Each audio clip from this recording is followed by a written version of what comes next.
Hello সবাইকে। তো কালকের ভিডিওতে তো দেখতেই পেয়েছিলে আমরা সবাই ট্রেন থেকে নেমে গেছিলাম, আর তারপরে এই যে আমরা এখন হাওড়া স্টেশন থেকে বেরোচ্ছি, আর প্রচণ্ড ভিড় ছিল। আর মেয়েটার এত কষ্ট হয়ে গেছিলো, ও আর হাঁটতে পারছিল না, এত ধকল হয়েছে না ট্রেনের মধ্যে। তারপরে ওই ব্যাগের উপরে বসে বসেই পুরোটাই গেছে।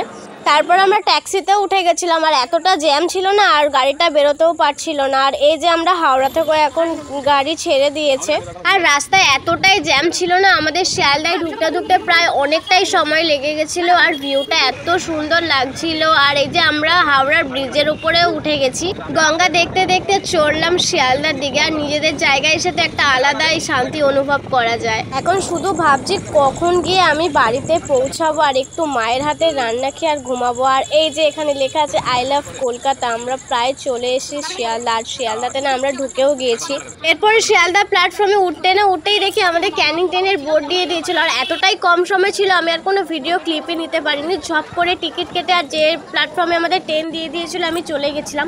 আর আমাদের ক্যানিং ট্রেন তো কোনো দিনই ফাঁকা থাকে না, সব সময় ভিড়ই থাকে।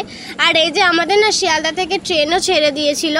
আর শিয়ালদা থেকে ট্রেন ছাড়তে না ছাড়তে যেহেতু মেয়েটা আমার প্রচণ্ড টায়ার্ড ছিল, কোলেই ঘুমিয়ে পড়েছিল। আর এই যে আমাদের ঘুটেইতে ট্রেন ঢুকেও গেছে, এবার নামার পালা।